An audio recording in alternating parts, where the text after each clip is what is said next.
3 days after her husband died, Dorothy Hartwell found a woman's name in his phone. The funeral was over. The guests had gone home. Dorothy sat alone in the bedroom that evening, looking at the nightstand where Gerald's phone had been sitting since the hospital. Her son had said they needed to call the carrier to cancel service. She picked it up first, thinking there might be contacts worth saving. She did not know the passcode, but when the screen lit up, it was unlocked. She realized later that a nurse at the hospital must have opened it to help Gerald make a final call and left it unlocked. She went to the messages. The name at the top stopped her. Linda Marsh. Dorothy did not recognize the name. Not a relative, not someone from Gerald's work. Not a name she had heard him mention once in 42 years. Her finger hovered over the screen. She tapped on the name. The last message was dated 3 days earlier, the day before Gerald was moved to intensive care. Gerald, how are you feeling today? Is it very hard? Dorothy read the sentence once. Then again. She could not scroll any further. Her hands went still. Outside the window, a sympathy arrangement that no one had taken down yet swayed in the evening wind. That night Dorothy lay awake and thought about 42 years. She was 26 when they married. She was 68 when she stood at his graveside. 42 years of meals and children and lean decades and ordinary days. And inside those 42 years, there was a name she did not know. She did not tell her son. She did not tell her daughter. Not the next day or the day after that. She carried it alone. She sat with it alone and could not sleep and could not stop turning it over. 3 days later she went back to the phone. This time she read every message from the beginning.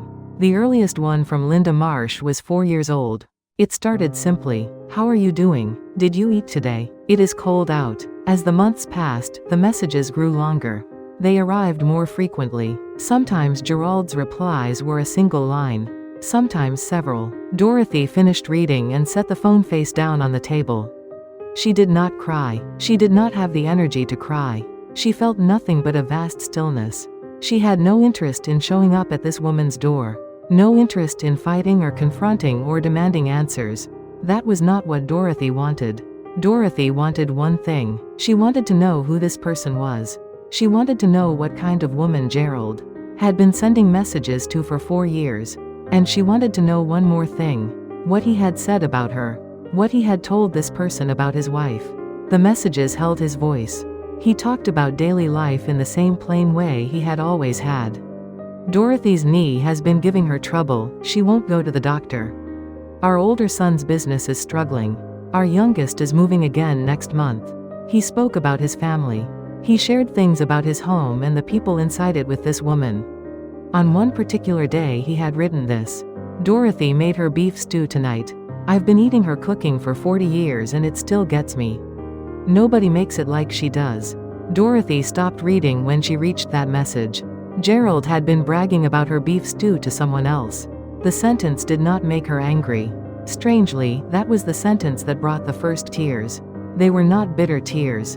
They were the kind of tears that come when something breaks loose from very deep inside. A month passed. The children had gone back to their lives. Dorothy was alone in the house. It was quieter than she had prepared herself for. She cooked for one and watched television alone and fell asleep alone. Through all of it, Linda Marsh's name sat in the back of her mind and would not leave. One evening she ran into her neighbor Jean, who had been her close friend for over 30 years. Jean asked how she was doing and whether she was eating. Getting by, Dorothy said. Mostly just numb. That's exactly right for 1 month, Jean said. Dorothy hesitated and then said, Jean, something happened. I found something. Jean looked at her steadily. What kind of something? A woman's name in Gerald's phone. Messages going back 4 years. The diner felt quieter. Jean was silent for a moment before she spoke. Are you going to reach out to her? I don't know why I would. Because you need to see her. Just see her. You'll know more after that than you do now. Dorothy went home and sat at the kitchen table for a long time. She had no way to find this woman, except the phone number she had seen in the messages. She looked at it a long time. Then one afternoon she called. It rang twice before someone answered. A woman's voice. Hello. Dorothy took a breath and said, My name is Dorothy Hartwell. I'm Gerald's wife. There was a silence on the other end. Then the woman said, "You know?" It was not a question. It was spoken as a quiet confirmation, as though she had been waiting for this moment. They agreed to meet. Linda Marsh was waiting at a small coffee shop downtown. She was perhaps 15 years younger than Dorothy. Her hair was neat, her clothing simple. Her eyes were steady. They sat across from each other without speaking for a moment. Linda spoke first. "How did you find out?" "His phone." "When?" "3 days after the funeral."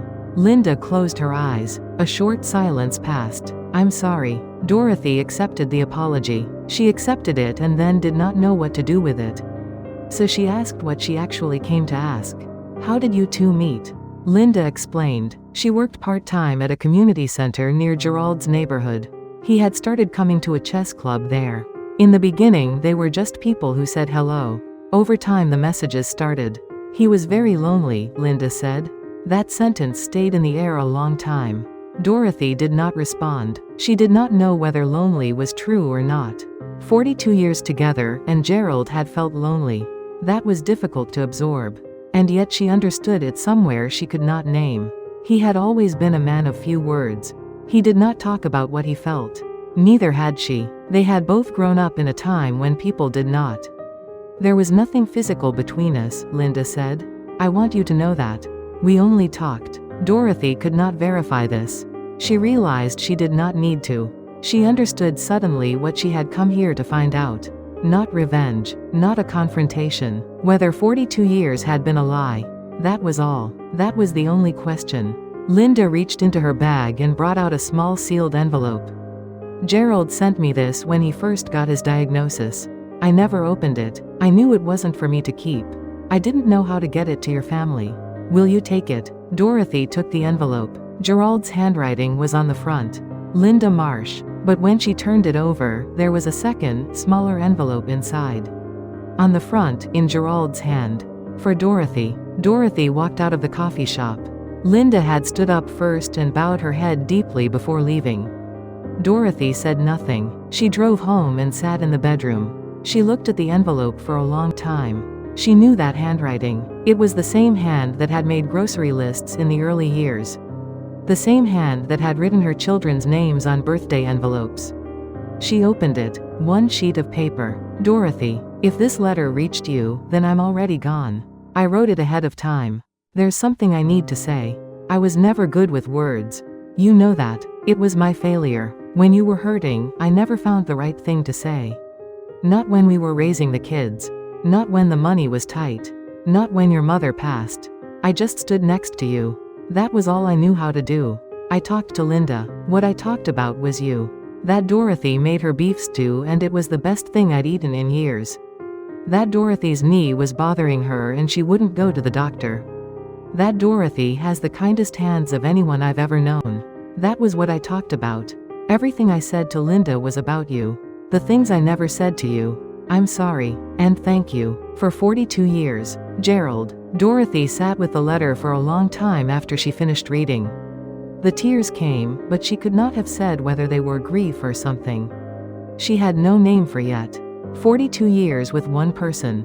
And at the end, he had found a way to send the words. He could not say directly to the only person he had ever meant them for. Dorothy folded the letter carefully and held it against her chest. She sat there for a long time, the room quiet around her. Spring was beginning outside. It was the first spring without him. A week passed. Dorothy sent Linda a text. "I read it. Thank you." Linda wrote back. "I'm sorry. For all of it." Dorothy thought for a moment and then typed one more line. "Thank you for listening to him." After she sent it, Dorothy went to the kitchen and made a bowl of soup. She sat down at the table alone and ate. For the first time, the quiet of the house felt like something. She could live inside. The 42 years had not been a lie. She knew that now. And from that evening on, she began, slowly, to find her way forward. If you are sitting with something heavy and unspoken tonight, this story is for you. The things people cannot say to the ones they love. Most may be the most human thing about us. If you would like to hear a new story like this one every week, please subscribe to this channel. We will be here.